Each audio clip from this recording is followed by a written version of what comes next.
So we entitled today's conversation, Your B2B Journey, Digitize, Collaborate, and Take Control. The idea being this is a casual conversation, but also prescriptive and pointing to some of the mutual customer successes that we've had in our partnership between Doppio and Elemica. So first, a quick overview of who we are and who will be speaking this afternoon. My counterpart, Arun Samuga, is the Chief Innovation Officer at Elemica. I believe new in that role, although a longtime alum of Elemica. Arun is an innovator and a patent holder, and on my side, as a consulting leader, working in our client companies to drive digital transformation projects together with Doppio Group as an Infor Alliances partner. So our idea today is to speak from the high level and also at the client level. What's happening? What are the problems that we're trying to solve, and what technical tools and solutions do we have at our disposal to address these gaps and to digitally transform and take control of our supply chains. We definitely want to highlight more than a couple client case studies. And for our overlapping customer base, we wanted to highlight some Infor M3 customers that are leveraging Process Weaver, now part of the Elemica solution, as well as Doppio Group services to digitize, collaborate, and take control of their supply chains. Arun, anything else to add here, or should we get started? I think we should just get started, Bill. Thank you. Great. So today's conversation, talking about the connected enterprise, digitizing business processes, connecting people, automating workflows, and collaborating both internally into the organization and with external organizations, and talking about connected data, eliminating silos and enabling end-to-end visibility, not just in your enterprise, but in your trading partner network, and the power of these digital networks that companies are connecting to and transacting data with. So, Arun, our leading question, how to digitize your business processes? Yeah, and I think, to answer that very effectively, I think we need to take a look at the makeup and the activities that enterprises pursue on a daily basis, on a periodic basis, as well as what their vision is ultimately. So if you look at it, I mean, enterprises are constantly trying to strike a balance, right, between various performance indicators, like, say, demand and supply variability, optimizing operating cost, maximizing customer service efficiency, but they're also dealt with uncertainty that's induced by risk and disruption. There are advancements, however, in technology that continue to play a very critical role in supporting leaders to meet some of these metrics. Now, when you look at technology and the landscape, right, I mean, there are, in my mind, two different sectors broadly. There are internal enterprise systems like ERPs, TMSs, and so on, which are critical to planning, production, transportation. Now, their efficacy, however, has a strong dependency on external trading partner ecosystem. So your trading partners comprise of your suppliers, your customers, your logistics service providers, and so on. So in my mind, I think the first step in realizing an efficient supply chain is harmonizing these business processes. So it could be harmonizing your order to cash process across your entire enterprise, comprising of different business units with your customers, harmonizing your procure to pay processes with your suppliers, transport execution, be it road, ocean, multimodal, with your carriers. So this is fundamentally and intrinsically supported by a partner-based digital network. So that allows for various layers of process execution, as well as managing exceptions. So that's the first step in my mind in terms of being able to manage the digitization of your business enterprise. Yeah. And in our business, we see customers taking those first steps, but sometimes not continuing to take those steps forward. For example, we have a large body of work around B2B integration, specifically EDI, largely on the customer or retail side. And after delivering an integrated environment like that, we often see customers short you talk about order to cash and procure to pay. Well, we see many of those same enterprises not digitizing or automating their procurement process, utilizing the same integration framework to automate the ordering or collaborate with their vendors and suppliers. And of course, that's expands into logistics networks and adding 3PLs to expand reach in terms of dropship business models and last mile. But we're boots on the ground. Where the rubber meets the road for us is taking a paper-based or manual process and digitizing it, automating it, so that you're not managing an entire process, but you're rather managing exceptions to that process. And oftentimes customers, because of budgets, other technical constraints, stop short of really fully automating and digitizing these business processes.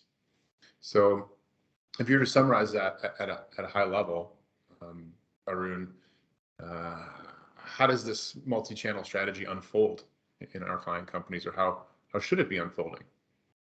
Yeah, I think, when you think about investments in terms of capital, your investments in an enterprise are primarily in your ERP systems, your transportation management solution systems, and you put this in place as foundational pillars to create scale for future growth. So I think the key takeaway here is when coupled with a multi-channel strategy based on trading partner capabilities, I would say enterprises are better positioned to streamline operations and hence ultimately extend their prior investments in these assets. Mm-hmm. Let's take a look at a customer use case where that was the case. Wheeler Fleet, a Pennsylvania-based online wholesale distributor of truck parts, shipping to thousands and thousands of B2B customers across the U.S., something like 400,000 SKUs. There was a clear need to reduce the amount of time required to handle the massive volume of orders. And some of these trading partners were the likes of Amazon, which have very stringent requirements from an order fulfillment standpoint. And they were looking for a solution with less than load, small parcel, as well as domestic and international capabilities. So from an ERP and Edge app integration perspective, by introducing the process weaver solution as part of the Elemica portfolio, we saw immediate operating efficiencies, obviously driving cost savings in the freight segment, reduction in errors, duplicate entries through workflow automation. And we see so many manual errors, especially in the order entry process. That's the nature of humans interacting with machines. There's a possibility for an error or a point of failure. And as we saw before, during, and after, or coming out of COVID-19, what decisions can be made from a technology standpoint to promote business continuity? There will be turnover at all levels of the business, but how do we begin to train around well-defined processes that leverage automation to perform a task? And we see, as far as business continuity and to be able to scale, not just scale the business, but scale headcount, there has to be a common tool set and common process with which to train employees, and a digital one at that. To my Elemica colleagues, any more pertinent takeaways regarding the success of Wheeler Fleet? Yeah, from their perspective, some of the added advantage that they noticed also from the solution was them being able to compare rates between not only different carriers, but different mode of shipments as well. So that was a major cost savings for them. So, if there was a shipment that could go via a small parcel or LTL both, then which one would provide a cheaper rate? And not only just that as well, within the same carrier as well, if there was a 2-day versus ground would reach the same time, then how can basically the solution gives those estimated delivery date, so they can actually save on that services as well, where instead of doing overnight or 2-day, they can ship ground and still reach the same day. And being able to get that information up front and being able to select that, the cheapest carrier or cheapest mode, that was a big cost saving as well for them. Good. And for the folks on the line, that was Pritesh Shah, who worked closely with Wheeler Fleet to structure and deploy the solution. Thank you, Pritesh. Moving on to our next section and a second leading question around how to automate workflows and collaborate. Collaborate being a buzzword that we're hearing more and more lately, collaborating within the supplier networks and trading partner networks. But how do you go about that, Arun? Yeah, it's a good point in that, there are quite a few buzzwords there that kind of get diluted over a period of time in terms of what they were intended to be and how they pan out and how people actually derive meanings out of it. But from what we've noticed, right, I think digital networks that we just spoke about, they provide a strong foundation. So you can extend your enterprise for process automation using them. And you see a lot of efficiencies in terms of machine-to-machine connectivity. For on the other side, there is a constant need to actually improve productivity of specific business functions. And I think that's where the word collaboration actually kind of reigns supreme, because your enterprise could have specific needs that are unique to specific business functions. They could be specific to your enterprise itself or to your industry vertical that you're in, right? So there are different levels of functional groupings where there is a strong need for increase in productivity. But there are also dependencies across business functions based on how enterprise actions are orchestrated, how these actors are collaborating in terms of completing certain workflows on time. So the way I look at collaboration is a combination of connecting people within the enterprise using powerful business applications that complements a digital network, but then they are sharing activities across different workflows within their own business function or different business functions. So to me, that is the nature of connected people, which translates to advancement in the way you collaborate across or within. I agree. And the point that I wanted to relate to this is that at least what we see with our client companies, where they're asking us, Doppio is a professional services and managed services provider around Infor M3 integrated solutions. Can you help us develop this point-to-point integration? Can you help us support this point-to-point integration? Well, doing that, what we're doing is still, what persists is disparate databases and data silos. And what we try to encourage, especially as more of our customers adopt cloud tool sets and true integration platforms as a service, target these application integration paths that eliminate data silos, encourage, almost force collaboration in the ERP and edge apps, and promote an exchange of available data from multiple systems. End result being improve customer experience, accelerate your cash conversion cycle, and so on and so forth. But I think the point about the very top of the slide, connected people, the people need to commit to digitally transform. We can't achieve this when customers bring a problem statement to us saying, Doppio, we first need to retire and replace our manufacturing system of record that was written 35 years ago in COBOL. And is a green screen system. And we need to first work on those application transformation initiatives to bring these business apps, these powerful business apps that you talk about, to reality in a lot of our client companies. So how do you balance that with where we are on the bleeding edge, where you are as an innovator, and where a lot of our client companies are from a system standpoint? Yeah, and I think it's an interesting question in that it goes back to the level of maturity, right? And based on the size of enterprises, we are noticing that even a lot of these companies are growing through acquisitions, through mergers, and that poses a different set of problems altogether. Multiple ERP systems have become commonplace, let alone multiple applications. But if you take a step back and envision a very clean, connected enterprise, connected to your trading partners through a digital network, but you have specific business functions for which you have powerful applications. Over a period of time, when machines are communicating with machines, people start interacting with machines in specific ways through these apps. Users start developing functional expertise and they get better at it. So they start better collaborations with their peers, right? Within the same functional area, with peers across different functional areas or within their trading partners. So I think in general, the dependency on these applications increase in a positive way. So they're able to further fine tune these applications. And applications ultimately to me are basically uh, point places where people actually go and perform their workflow activities, manage exceptions, and so on. So you continually optimize your process orchestration and employ ultimately an integrated approach to workflow management as a whole. And I think that's probably the key takeaway when people start getting connected and collaborate. I agree with that. Let's take another look at how two of our customers, one on premises, one in multi-tenant cloud, have leveraged similar solutions for their business, both domestically and globally.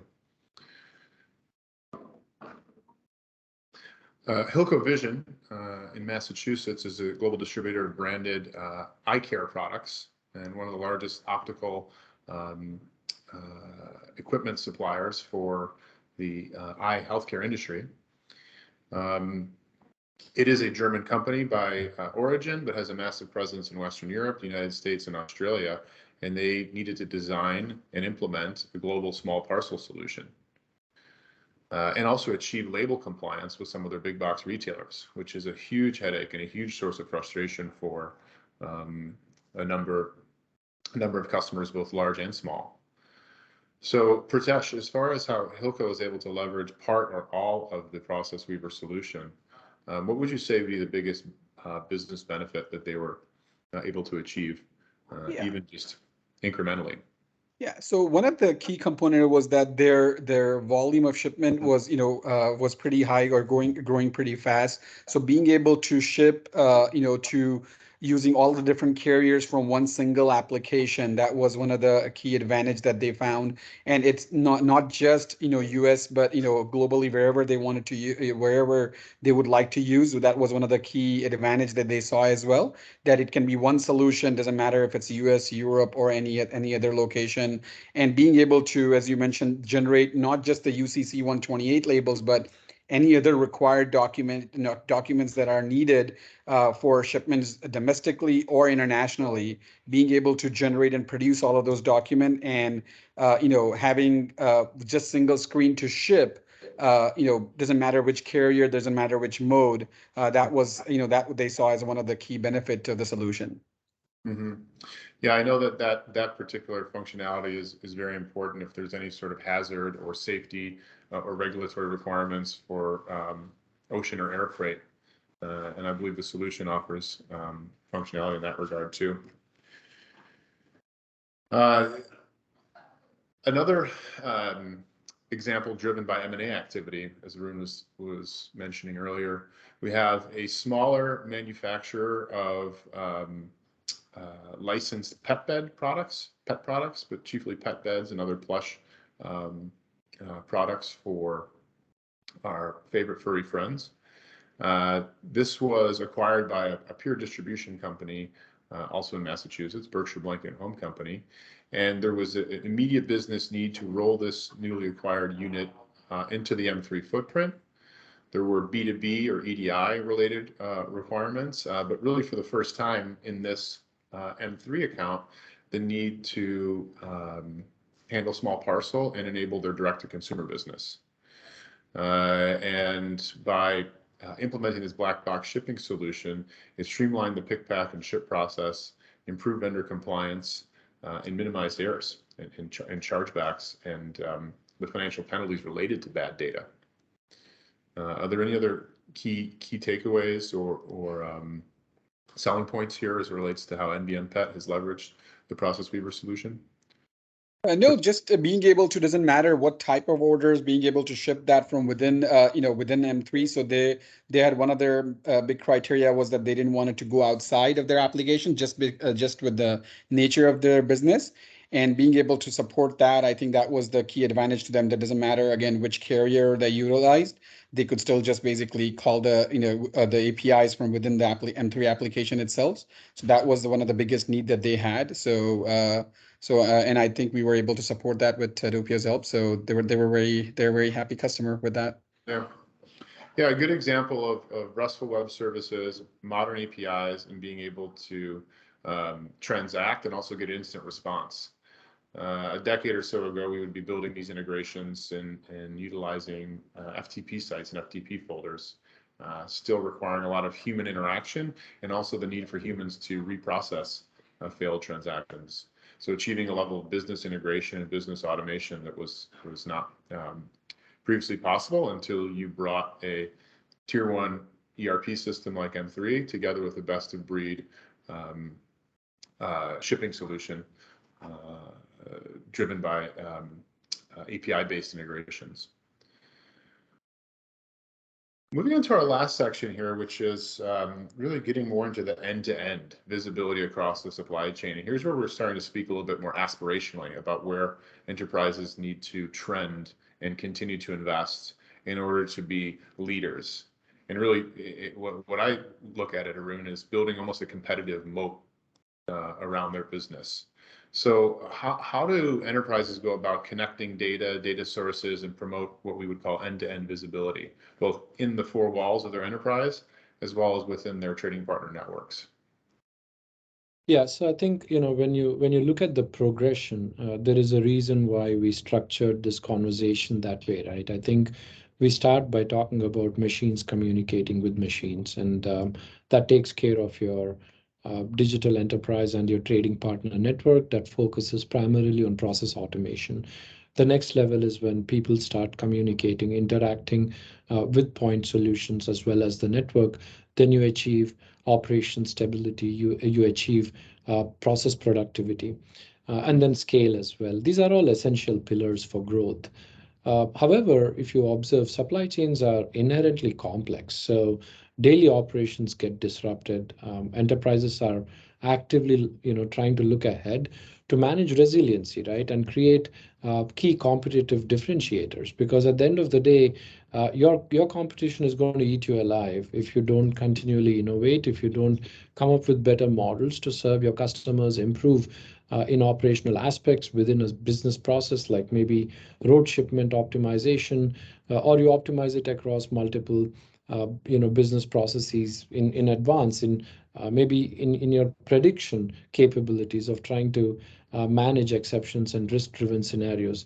And if you further extrapolate it, when you think multi-tiered supply chains, enterprises, irrespective of their size, will need to have basic visibility at all tiers, right? At all tier levels to become more resilient. And then there is another challenge in terms of being, investing in sustainability initiatives, because it's actually critical to where we are headed globally as citizens. So there's a strong correlation, I would say, between the vitality of visibility to sustainability reporting in the future as well.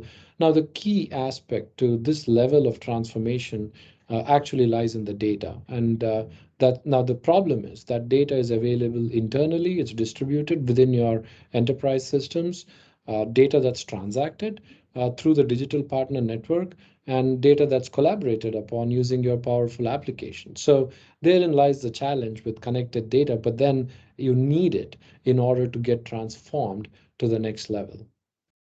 Mm-hmm.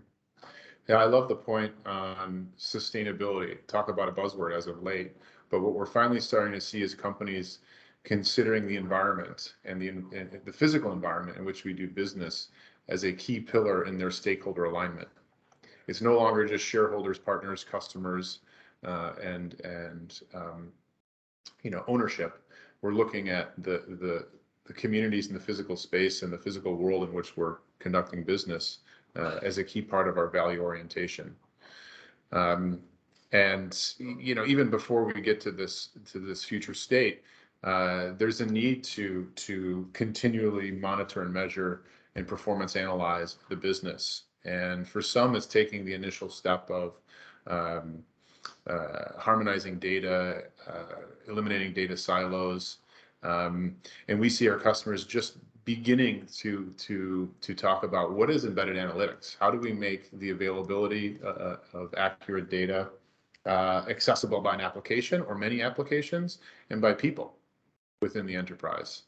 And that's difficult because some of our customers are really just moving from SQL Server, the ability to query a SQL database and find the information they're looking for in such a way, versus moving to a unified data model where automatically the relevant data and data points and KPIs are surfacing.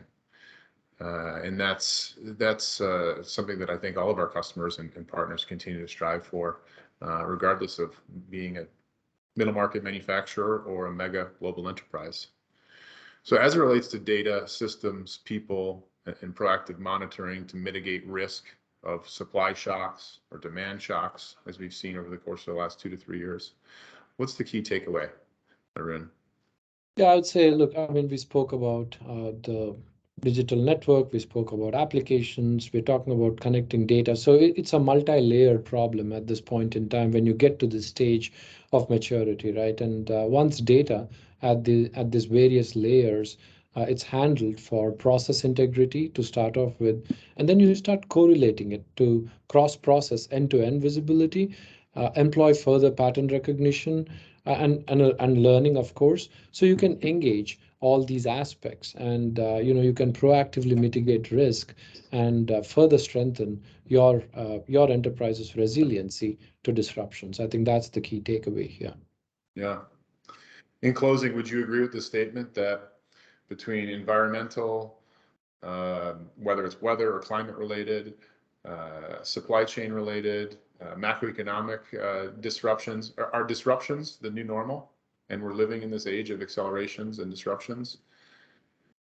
Absolutely. I think we are noticing things that are not necessarily in any one person's control, right? I mean, disruptions in terms of risk. There is cyber risk. There is geopolitical risk. I mean, we are in the middle of a war. We're just coming out of a pandemic. So just name it. I think, and all it's going to take is maybe another earthquake or a power outage or global warming causing some weather-driven disruptions, as we notice in the water levels of the River Rhine in Germany. So disruptions can come from anywhere. And I think it is the visibility aspect of it that's eluding us faster to these events, actually, in this day and age. So it's imperative that we employ a serious demand sensing and supply sensing mechanism in place to proactively mitigate these risks. Yeah. Yeah, I'm glad you mentioned cyber as well. That's another one that is top of mind for all enterprises that we're working with. Okay, so we've reached the bottom of the hour. Let's continue on the point that we just iterated, but how do we do this in the long run? These are not short-term decisions that we're making to deal with the economic or environmental or geopolitical headwinds of the now. How do we continue to optimize for the future? Yeah, so I think, again, building out our story, right? We started with process automation.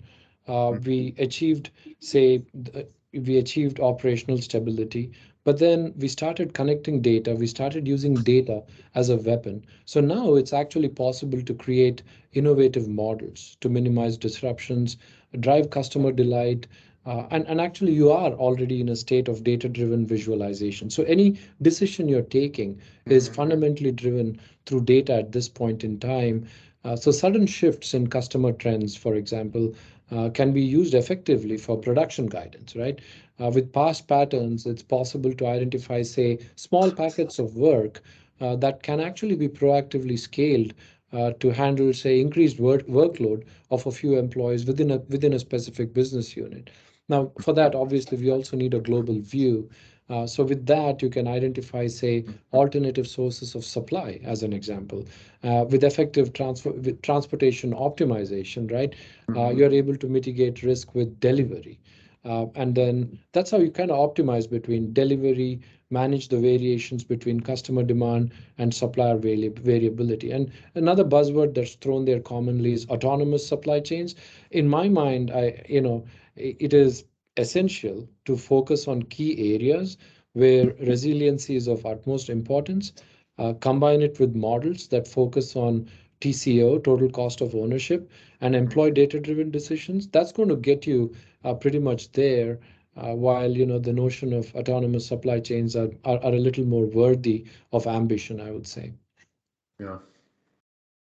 And I love the concluding point here about what is the broader purpose. We're kind of shifting from this mindset of shareholder value and profit over everything to having a sense of purpose. We talked about stakeholder orientation, but when you say broader purpose and the broader purpose it serves, what comes to mind? So, you take a step back, and as a leader, for example, you employ a mindset for data-driven innovation. An enterprise can extend its reach through newer models and better forms of engagement with people, its trading partners, right? And that itself is going to translate into more meaningful relationships. It's going to create effective models for interaction. You will start focusing, and you, in this case, in this day and age, you're also forced in certain ways to think about ESG, sustainability. Companies are coming up with broader purposes. Like, I've heard of companies where employee first, that's the end of story. That's all they care about. And whatever they're going to create, they're going to create. There are companies that, that promise that they're going to have a X% footprint reduction in carbon by 2030. So there are broader purposes that companies have. And I'm not going to call it a vision or a mission statement just because it's used commonly. But more importantly, there is an intrinsic inside out purpose that is growing in companies. And I think it's data and these patterns that are fueling it. And I do see a strong correlation in the fact that once you have a mindset for data-driven innovation, you will actually evolve into your broader purpose. And that's when you take control of your future state. Well said. Thank you, Arun, for that. On that note, we wanted to open it up if there are any questions based on what we've covered in the last 30 minutes and give an opportunity for audience engagement.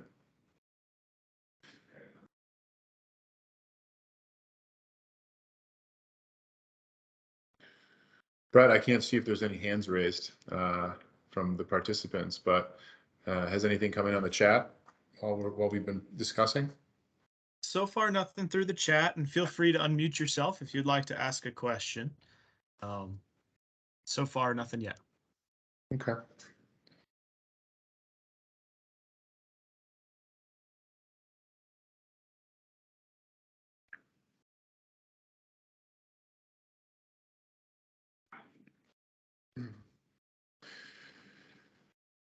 Well, Arun, looking back on the presentation, I enjoyed the conversation. We talked at the business process level, order to cash, procure to pay, transportation and logistics.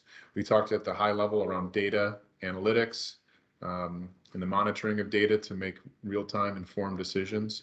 And I think we agreed quite clearly that we are in the age of disruptions. It's a matter of not just surviving, but thriving in the age of disruptions. And on a personal note, I've seen our customers who have invested in expanding sales channels, like going from B2B and utilizing their existing manufacturing and warehousing capacity to fill direct to consumer, and making those investments from a technology standpoint before the pandemic have greatly benefited and outperformed their peers who have been delaying those investments. We also talked about the people aspect of digital transformation and taking control of the supply chain, and oftentimes the people being a limiting factor and their ability or inability to adopt digital tool sets based on technical debt or the overall application landscape in their enterprises today. But there really, I think we would agree that there is no room to delay and to defer investment. The time is now, and companies that continue to invest in this regard, both on the application side and invest in the training of their people on these applications and around these automated processes, are the ones that are going to be continue to lead and push their end industries further in the years to come. I'll give you the closing word if there's anything you'd like to add on to that. I think you summed it up really well, Will. I think delaying anything is your worst enemy at this point in time, regardless of the economic outlook. And I think the only one point I would urge to our listeners, participants, end users is, when you think about your enterprise, when you think about your day-to-day actions, always employ a data-driven mindset, because I think that's going to fundamentally create many innovative models, not only for the way you work, but also for your business. And that's what's going to differentiate you from your competition. And that's going to take the whole society to a different level, because now the end consumers have a better product. They are being worked on by people who are more innovative. So I think all in all, that's probably the sure path to success and progression. Yeah, thank you. Well, on that note, I'll stop sharing my screen and thank everybody for their time, those who have joined up. I see some familiar names in the participants list, so I appreciate your lending a moment of your day. Arun and I certainly enjoyed the discussion, and we hope to reconnect soon. Thank you very much for your time. Yep. Bye. Bye all.